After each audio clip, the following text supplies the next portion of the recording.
கன்னியாகுமரி மாவட்டத்தில் மூன்றாவதாக பிறந்த பெண் குழந்தையை கொலை செய்ய முயன்ற தந்தையை போலீசார் கைது செய்தனர். கன்னியாகுமரி மாவட்டம் குளச்சல் ஈத்தவிளையில் வசித்து வரும் ராபின்சன் மேரி பேர்லி தம்பதியினருக்கு 2 பெண் குழந்தைகள் உள்ளனர். ராபின்சன் வழக்கறிஞராக பணியாற்றி வருகிறார். இந்நிலையில் மூன்றாவது முறையாக கருத்தரித்த மேரி பெர்லிக்கு தனியார் மருத்துவமனையில் பெண் குழந்தை பிறந்துள்ளது. மூன்றாவது முறையாக பெண் குழந்தை பிறந்ததால் ஆத்திரமடைந்த வழக்கறிஞர் ராபின்சன் குழந்தையின் மூக்கை கைக்குட்டையால் அழுத்தி கொலை செய்ய முயன்றதை பார்த்த செவிலியர் அதிர்ச்சியடைந்து அலறியுள்ளார். மூச்சு திணறல் ஏற்பட்டதால் அந்த குழந்தையை அவசர பிரிவுக்கு மாற்றிய மருத்துவமனை நிர்வாகம் காவல்துறைக்கு தகவல் அளித்தது. மூன்றாவதாக பெண் குழந்தை பிறந்ததால் மன உளைச்சல் ஏற்பட்டு குழந்தையை ராபின்சன் கொலை செய்ய முயன்றதாக விசாரணையில் தெரிய வந்துள்ளது. இதையடுத்து ராபின்சனை போலீசார் கைது செய்தனர்.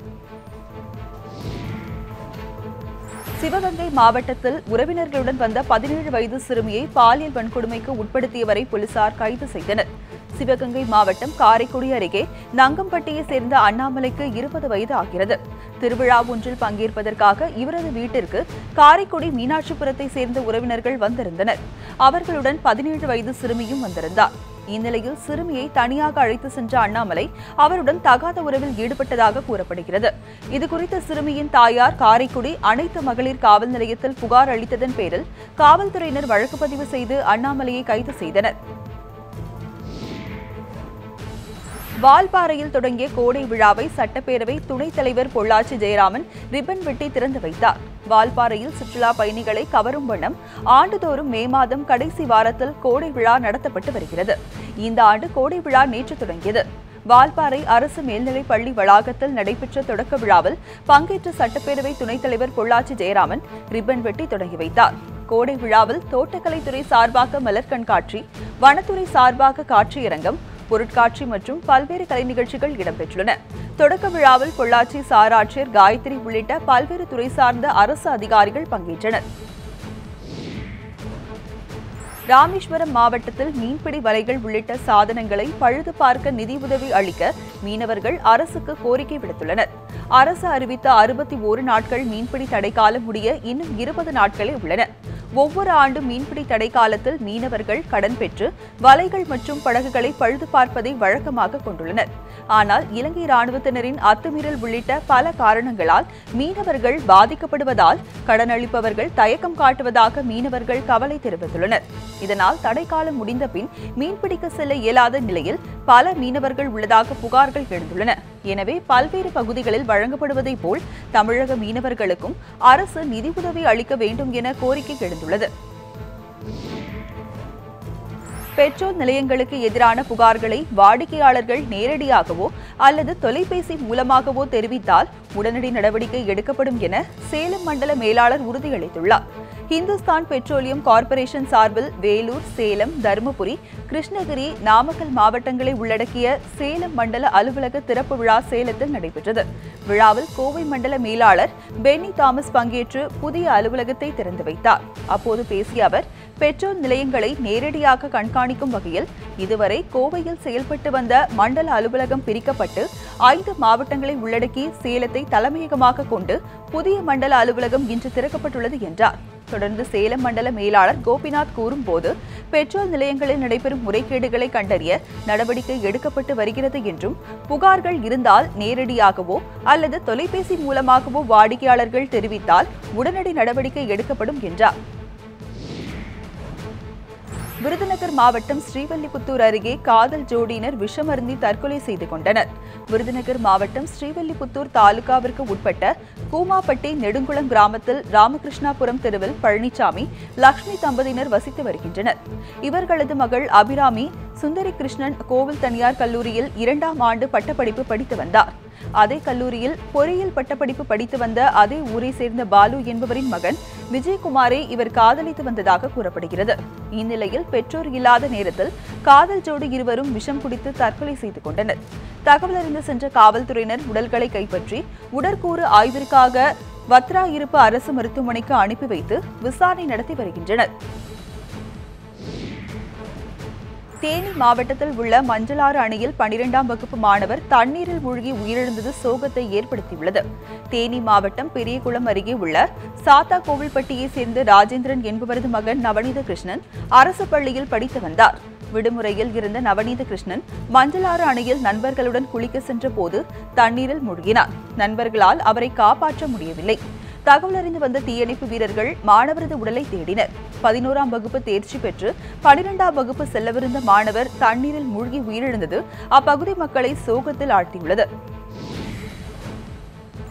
மனைவி தலையில் கல்லை போட்டு கொலை செய்த கணவருக்கு ஆயுள் தண்டனை விதித்து திண்டுக்கல் மகிழா நீதிமன்றம் தீர்ப்பு அளித்துள்ளது.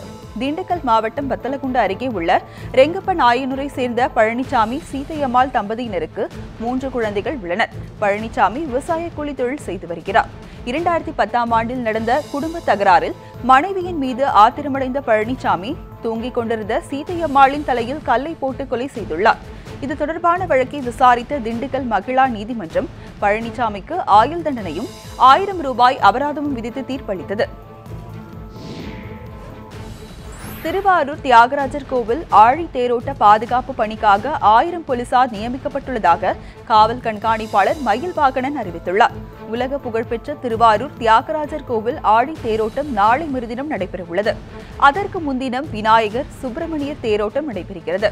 இதற்கான ஏற்பாடுகள் வேகமாக நடந்து வரும் நிலையில் பாதுகாப்பு பணிகள் குறித்து காவல் கண்காணிப்பாளர் மயில்வாகனன் நேரில் ஆய்வு செய்தார். அப்போது செய்தியாளர்களிடம் பேசிய அவர், தேரோட்ட நிகழ்ச்சியில் பாதுகாப்பு பணிக்காக 1000 போலீசார் நியமிக்கப்பட்டுள்ளனர் என்றார். இதற்காக காவல் துணை கண்காணிப்பாளர்கள் 10 பேர் தலைமையில் குழுக்கள் அமைக்கப்பட்டுள்ளன. போக்குவரத்திலும் பல்வேறு மாற்றங்கள் செய்யப்பட்டுள்ளன.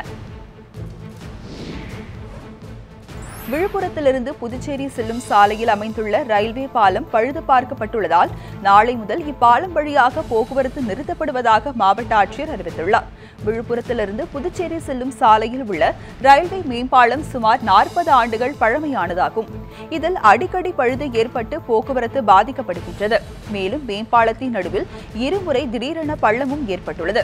இதனால் இந்த பாலத்தில் பழுதடைந்துள்ள பகுதியினை சீரமைப்பதற்காக நாளை முதல் போக்குவரத்து தற்காலிகமாக நிறுத்தப்படுவதாக மாவட்ட ஆட்சியர் இல சுப்பிரமணியன் அறிவித்துள்ளார். இதனால் பொதுமக்கள் மாற்றுப்பாதையை பயன்படுத்தவும் வேண்டுகோள் விடுக்கப்பட்டுள்ளது. கன்னியாகுமரி மாவட்டம் குலசேகரம் பகுதியில் இயங்கும் தனியார் மருத்துவக் கல்லூரி மருத்துவமனை சட்டவிரோதமாக குழாய் அமைத்து ஆற்று நீரை எடுப்பதாக புகார் எழுந்துள்ளது. கன்னியாகுமரி மாவட்டம் குலசேகரம் பகுதியில் செயல்பட்டு வரும் தனியார் மருத்துவக் கல்லூரி மருத்துவமனையில் தமிழகம், கேரளா மற்றும் வெளி மாநிலங்களிலிருந்து ஏராளமான மாணவ மாணவிகள் பயின்று வருகின்றனர். ஏராளமான நோயாளிகளும் இந்த மருத்துவமனையில் சிகிச்சை பெற்று வருகின்றனர். மருத்துவமனையின் தேவைகளுக்காக ஆற்றுப்படுகை மற்றும் குளம் அதிகமுள்ள பகுதிகளின் அருகில் நிலங்கள் வாங்கி அங்கு குடிநீர் ஆழ்குழாய் அமைத்து தண்ணீர் எடுத்து செல்லப்படுகிறது. ஆனால் இப்பகுதியில் சட்டவிரோதமாக நீர்நிலைகளில் இருந்து நேரடியாக குழாய்கள் அமைத்து அதன் மூலம் தண்ணீரை உறிஞ்சுவதாக மருத்துவக் கல்லூரி நிர்வாகத்திற்கு எதிராக புகார்கள் எழுந்துள்ளன. குழாய்கள் பொதுமக்களுக்கு தெரியாத வண்ணம் வாழைத்தார் மற்றும் சகதிகள் மூலம் மூடப்பட்டுள்ளதாகவும் கூறப்படுகிறது. இது தொடர்பாக அதிகாரிகள் நடவடிக்கை எடுக்க பொதுமக்கள் வலியுறுத்தியுள்ளனர். கடும் வறட்சி காரணமாக நெல்லை மாவட்டத்தில் ரோஜா பூக்கள் சாகுபடி பாதிக்கப்பட்டுள்ளதால் விவசாயிகள் மற்றும் நர்சரி கார்டன் உரிமையாளர்கள் பெரும் இழப்பை சந்தித்து வருகின்றனர். கடும் வறட்சி காரணமாக நெல்லை மாவட்ட அணைகள் தண்ணீர் இன்றி வறண்டு காணப்படுகின்றன.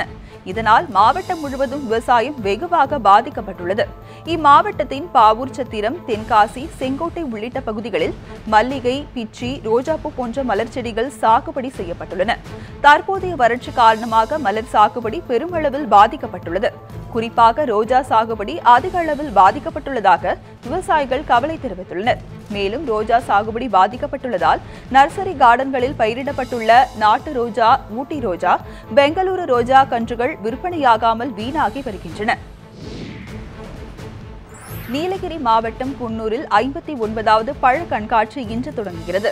நீலகிரி மாவட்டத்தில் கோடை விழாவின் இறுதி நிகழ்ச்சியாக குன்னூர் சிம்ஸ் பூங்காவில் பழ கண்காட்சி நடப்பது வழக்கம். இந்த ஆண்டு 59வது பழ கண்காட்சி நடைபெறுகிறது. 2 நாட்கள் நடைபெறும் இக்கண்காட்சி இன்று தொடங்குகிறது. இதனையொட்டி ஆப்பிள், ஆரஞ்சு, சாத்துக்குடி, வாழைப்பழங்கள் உட்பட பல வகை பழங்கள் காட்சிப்படுத்தப்பட உள்ளன. இது மட்டுமல்லாமல் அரிய வகை பழங்களான நகா, விக்கி, ஊசி, கலாக்காய் உள்ளிட்ட பழங்களும் சுற்றுலா பயணிகளை கவரும் விதமாக காட்சிப்படுத்தப்பட உள்ளன. சேலம் அருகே ஓமலூர் மற்றும் சுற்றுவட்டார பகுதிகளில் அனைத்து கிராமங்களிலும் கனமழை பெய்ததால் விவசாயிகளும் பொதுமக்களும் மகிழ்ச்சி தெரிவித்துள்ளனர். சேலம் மாவட்டம் ஓமலூர் வட்டாரத்தில் 2 மாதமாக அவ்வப்போது மழை பெய்து வருகிறது. பகல் நேரத்தில் கடுமையான வெயில் அடித்து வந்தாலும் இரவு நேரங்களில் மழை பெய்கிறது. கடந்த வாரத்தில் மட்டும் 2 முறை நாட்கள் தொடர் மழை பெய்ததால் பொதுமக்கள் மகிழ்ச்சி அடைந்துள்ளனர். இந்நிலையில் ஓமலூர் மற்றும் சுற்றுப்புறங்களில் நேற்று மாலை பலத்த மழை பெய்தது. இதனால் மழைநீர் பெருக்கெடுத்து ஓடியது. இதேபோல் கிருஷ்ணகிரியில் இடி மின்னலுடன் பலத்த மழை பெய்தது. இதனால் மின் விநியோகம் நிறுத்தப்பட்டது. இதையடுத்து பொதுமக்கள் இருளில் அவதிப்படும் நிலை உருவானது. அரியலூர் மாவட்டத்தின் பல பகுதிகளிலும் காற்றுடன் கூடிய கனமழை பெய்தது. காற்றின் வேகம் மிக அதிகமாக இருந்ததால் பல இடங்களில் மரங்கள் முறிந்து விழுந்தன. இதனால் பல இடங்களில் மின்தடை ஏற்பட்டது. கடுமையான வறட்சியால் 80% மாம்பழ விளைச்சல் பாதிக்கப்பட்டுள்ளதால் இழப்பீடு வழங்க அரசுக்கு கோரிக்கை விடுத்து கிருஷ்ணகிரியில் நடந்த போராட்டத்தில் ஏராளமானோர் பங்கேற்றனர். கிருஷ்ணகிரி மாவட்டத்தில் கிருஷ்ணகிரி, ஊத்தங்கரை, போச்சம்பள்ளி, மத்தூர், சூளகிரி உள்ளிட்ட பல்வேறு பகுதிகளில் சுமார் 47,000 ஹெக்டேர் பரப்பளவில் விவசாயிகள் மா சாகுபடி செய்து வருகின்றனர். இங்கு தரமான பெங்களூரா, அல்போன்சா, மல்கோவா, கருநீலம் உள்ளிட்ட பல்வேறு வகையான மாம்பழங்களை விவசாயிகள் விளைவிக்கின்றனர். ஆண்டுக்கு 4 லட்சம் மெட்ரிக் டன் அளவில் மா சாகுபடி செய்யப்பட்டு வருகிறது. இதில் 3 லட்சம் மெட்ரிக் டன் பழங்கள் மாங்கூழ் தயாரிக்கவும், 1 லட்சம் டன் பழங்கள் விற்பனைக்காகவும் பயன்படுத்தப்பட்டு வருகின்றன. இவை வெளிநாடுகளுக்கும் ஏற்றுமதி செய்யப்படுகின்றன. இந்நிலையில் வறட்சி காரணமாக 80% மா உற்பத்தி பாதிக்கப்பட்டுள்ளதாக புகார் தெரிவிக்கும் விவசாயிகள் இழப்பீடு வழங்க அரசுக்கு கோரிக்கை விடுத்து போராட்டத்தில் ஈடுபட்டனர். தனியார் பள்ளிகளின் கட்டணத்தை குறைக்க வேண்டும் என வலியுறுத்தி தேனி மாவட்டம் அல்லி நகரத்தில் மாணவர்கள் முடுக்கை அடித்து போராட்டம் நடத்தினர். தமிழகம் முழுவதும் தனியார் பள்ளிகளில் அரசு நிர்ணயித்த கல்வி கட்டணத்தை விட மாணவர்களிடம் கூடுதலாக கட்டணம் வசூல் செய்யப்படுவதாக பரவலாக புகார்கள் எழுந்துள்ளன. ஆனால் இதுகுறித்து நடவடிக்கை எடுக்க தொடங்கியதாக தமிழக அரசு மீது குற்றம் சாட்டி தேனியில் போராட்டம் நடைபெற்றது. இந்திய ஜனநாயக வாலிபர் சங்கம் சார்பில் அல்லி நகரத்தில் நடந்த இப்போராட்டத்தில் திரளான மாணவர்கள் பங்கேற்று முடுகையடித்து எதிர்ப்பை தெரிவித்தனர். இந்தியாவில் எந்த மாநிலத்திலும் இல்லாத வகையில் இந்த ஆண்டு இறுதிக்குள் 3 லட்சம் வீடுகள் தமிழகத்தில் கட்டப்படும் என வீட்டுவசதித்துறை அமைச்சர் ராதாகிருஷ்ணன் தெரிவித்துள்ளார். பொள்ளாச்சி வடக்கு, தெற்கு ஒன்றியங்களுக்கு உட்பட்ட கிராமங்களில் நிலவும் குடிநீர் பிரச்சினைகளுக்கு தீர்வு காண்பது குறித்து நடந்த ஆலோசனைக் கூட்டத்தில் வீட்டுவசதித்துறை அமைச்சர் உடுமலை ராதாகிருஷ்ணன் பங்கேற்று பேசினார். தட்டுப்பாடு இன்றி பொதுமக்களுக்கு குடிநீர் விநியோகம் செய்ய தேவையான நடவடிக்கை எடுக்குமாறு அப்போது அவர் அதிகாரிகளுக்கு உத்தரவிட்டார். ஆழ்குழாய் கிணறுகள் அமைப்பதற்கு அரசிடமிருந்து உடனடியாக நிதி பெற்றுத் தருவது குறித்து அதிகாரிகளுக்கு ஆலோசனை வழங்கினார். பின்னர் செய்தியாளர்களிடம் பேசிய அவர், இந்தியாவில் எந்த மாநிலத்திலும் இல்லாத வகையில் வீட்டு வசதித்துறை சார்பில் இந்த ஆண்டு இறுதிக்குள் தமிழகத்தில் 3 லட்சம் வீடுகள் கட்டித்தரப்படும் என்றார். தற்போது 2,30,000 வீடுகள் கட்டும் பணிகள் நடைபெற்று வருகின்றன என்றும், மேலும் 20,000 வீடுகள் கட்டுவதற்கான பணிகள் விரைவில் தொடங்கப்படும் என்றும் மேலும் பேசிய அவர் இதனை தெரிவித்தார். வேலூர் மாவட்டத்திலிருந்து உதகைக்கு சுற்றுலா சென்ற வேன் பள்ளத்தில் கவிழ்ந்து விபத்துக்குள்ளானதில் 5 பேர் உயிரிழந்தனர். வேலூர் மாவட்டம் காட்பாடியிலிருந்து 26 பேர் உதகைக்கு வேனில் சுற்றுலா சென்றனர். உதகையிலிருந்து இரவு 8 மணி அளவில் கோத்தகிரி வழியாக கீழ்த்தட்டப்பள்ளம் வழியே அவர்கள் வந்து கொண்டிருந்தனர். அப்போது எதிர்பாரா விதமாக கட்டுப்பாட்டை இழந்த வேன் பள்ளத்தில் கவிழ்ந்து விபத்துக்குள்ளானது. இதனை கண்ட பொதுமக்கள் விபத்துக்குள்ளானவர்களை மீட்கும் பணியில் ஈடுபட்டனர். இதில் சம்பவ இடத்திலேயே 2 உயிரிழந்தனர். மேலும் 3 மருத்துவமனைக்கு செல்லும் வழியில் உயிரிழந்தனர். படுகாயமடைந்த 10க்கும் மேற்பட்டோர் கோத்தகிரி அரசு மருத்துவமனையில் அனுமதிக்கப்பட்டுள்ளனர். தூத்துக்குடி மாவட்ட திமுக செயலாளர் என் பெரியசாமியின் உடலுக்கு தூத்துக்குடியில் நடந்த அஞ்சலி நிகழ்ச்சியில் ஏராளமானோர் பங்கேற்றனர். தூத்துக்குடி மாவட்டத்தின் திமுக செயலாளரும் முன்னாள் சட்டமன்ற உறுப்பினருமான என் பெரியசாமி சென்னை தனியார் மருத்துவமனையில் காலமானார். அவரது உடல் தூத்துக்குடியில் உள்ள அவரது வீட்டிற்கு இரவு 8:20 மணியளவில் கொண்டு வரப்பட்டது. அவரது வீட்டின் முன்பாக காத்திருந்த உறவினர்கள், கட்சி தொண்டர்கள் மற்றும் பொதுமக்கள் உடலுக்கு அஞ்சலி செலுத்தினர். பெரியசாமியின் உடலுக்கு அஞ்சலி செலுத்துவதற்கு இன்று திமுக செயல் தலைவர் மு க ஸ்டாலின் மற்றும் கனிமொழி ஆகியோர் வர உள்ளனர். அவரது உடல் நாளை அடக்கம் செய்யப்படும் என குடும்பத்தினர் தெரிவித்துள்ளனர். அறந்தாங்கி அருகே அரசகுளம் கீழ்ப்பாதை டாஸ்மாக் கடையை பூட்டு போட வந்த போராட்டம் நடத்திய கிராம மக்களை எம்எல்ஏ முன்னிலையில் அதிகாரிகள் சமாதானம் செய்தனர். அறந்தாங்கி அருகே அரசர் குளம் கீழ்ப்பாதியில் அரசு மதுபான கடை உள்ளது. இந்த கடையை மூடக்கோரி அப்பகுதியை சேர்ந்த அரசர் குளம், ஆயங்குடி, மாத்தூர் கிராம மக்கள் வலியுறுத்தி வருகின்றனர். ஆனால் கடையை மூட அதிகாரிகள் நடவடிக்கை எடுக்கவில்லை. இதையடுத்து பொதுமக்கள் ஒன்றிணைந்து டாஸ்மாக் கடைக்கு பூட்டு போட வந்து போராட்டம் நடத்தினர். இதையடுத்து அறந்தாங்கி வட்டாட்சியர் பரணி, காவல் துணை கண்காணிப்பாளர் தட்சிணாமூர்த்தி, டாஸ்மாக் மேலாளர் மதிச்செல்வன் ஆகியோர் ஆலங்குடி தொகுதி எம்எல்ஏ மெய்யநாதன் முன்னிலையில் பொதுமக்களிடம் சமாதானம் பேசினர். அப்போது பேசிய அதிகாரிகள் அந்த கடையை மூடிவிடுவதாகவும் இனிமேல் கடை திறக்கப்படாது என்றும் உறுதி கூறியதைத் தொடர்ந்து போராட்டம் கைவிடப்பட்டது.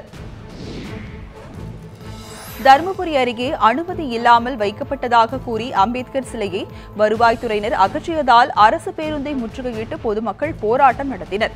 தருமபுரி மாவட்டம் பாப்பிரெட்டிப்பட்டி வட்டம் தாதனூர் புதூர் கிராமத்தில் 500க்கும் மேற்பட்ட குடும்பங்கள் வசித்து வருகின்றன. இந்த கிராமத்தில் கடந்த சில ஆண்டுகளுக்கு முன் அரசின் புறம்போக்கு நிலத்தில் டாக்டர் அம்பேத்கர் முழு உருவ சிலை நிறுவப்பட்டது. இந்த சிலை நிறுவும் போது உரிய அனுமதி பெறாமல் வைக்கப்பட்டுள்ளதாக தெரிகிறது. இந்நிலையில் கடந்த சில நாட்களுக்கு முன் சிலை அமைக்கப்பட்டு இருந்த பீடம் புதுப்பிக்கப்பட்டதாக தெரிகிறது. இது பற்றி தகவல் அறிந்து அங்கு சென்ற வருவாய் மற்றும் காவல்துறையினர் உரிய அனுமதி பெற்று சிலையை அமைக்க அறிவுரை கூறி சிலையை அகற்றி பாதுகாப்பாக வைத்துள்ளனர். இதற்கு எதிர்ப்பு தெரிவித்து கிராம மக்கள் அரசு பேருந்தை முற்றுகையிட்டு போராட்டத்தில் ஈடுபட்டனர். மேலூர் அருகே பன்றிகளுடன் இணைந்து வாழ்ந்து வரும் குரங்கை அப்பகுதியில் உள்ள மக்கள் ஆச்சரியத்துடன் பார்த்து செல்கின்றனர். மேலூர் அருகே மங்களாம்பட்டியில் பொதுமக்கள் சிலர் பன்றிகளை வளர்த்து வருகின்றனர். மலைப்பகுதிகளில் சுற்றித் திரிந்த குரங்கு ஒன்று வழி தெரியாமல் இப்பகுதியில் தஞ்சமடைந்தது. தொடக்கத்தில் மங்களாம்பட்டி கிராம மக்கள் இதற்கு உணவளித்து வந்தனர். பின்னர் ஊரின் ஒதுக்குப்புறமாக மேய்ந்து வந்த பன்றிகளுடன் இணைந்து அந்த குரங்கு அவற்றுடைய நாட்களை நகர்த்த தொடங்கியது.